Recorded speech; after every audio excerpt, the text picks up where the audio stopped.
Elles composent plus de 50 de la population et 48 de la main-d'œuvre au Canada. Elles contrôlent plus de 2000 milliards en actifs financiers. Vous l'aurez deviné, aujourd'hui à la pause café, on parle de femmes et d'argent.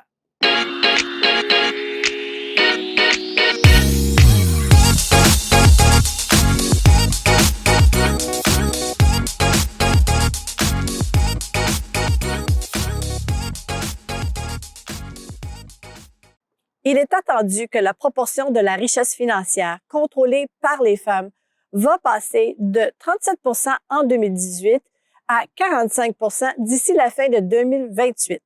Mais malgré tout ça, une étude menée aux États-Unis a démontré que 80 des femmes fortunées se disent quand même débutantes en investissement, contrairement aux hommes à 50 Et même les femmes qui font partie de la génération Y, donc celles nées entre 1978 et 1988, seulement 9 d'entre elles se disent assez confiantes pour gérer elles-mêmes leur placement.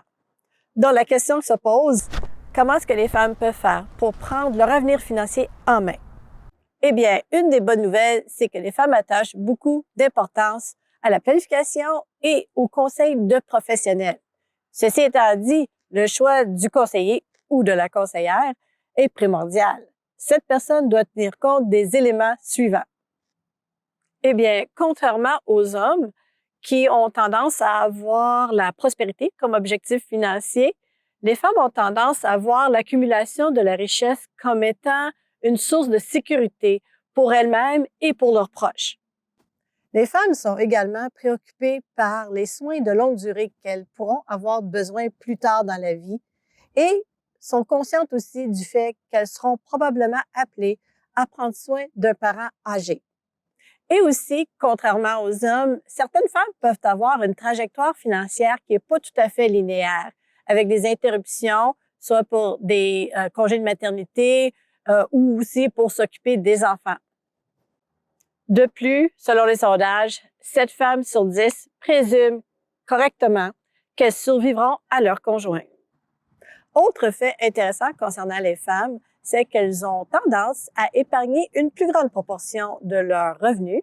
Elles ont moins tendance à investir dans des placements dits spéculatifs et vont aussi faire moins de changements au niveau de leur portefeuille de placement.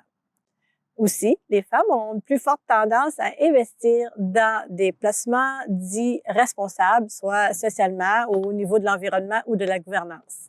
Donc, en résumé, votre conseiller joue un rôle très important dans votre vie financière et il ne faut pas hésiter à lui demander de l'aide lorsqu'on veut comprendre notre situation davantage. Ceci étant dit, je comprends que la finance personnelle, c'est peut-être pas votre sujet préféré dans la vie, mais il faut quand même en parler au moins une fois par année avec votre conseiller ou conseillère. Question de faire le point sur vos épargnes, vos placements et vos objectifs financiers.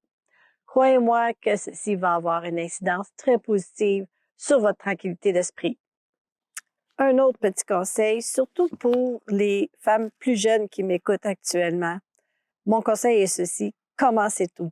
Plus vous commencez à investir tôt, plus vous vous sentirez à l'aise plus tard.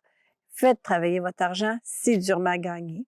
Et pour les dames qui sont un petit peu moins jeunes, ne vous découragez pas si vous commencez un peu plus tard à épargner pour votre retraite. Demandez de l'aide de votre conseiller ou de votre conseillère pour mettre un plan en place.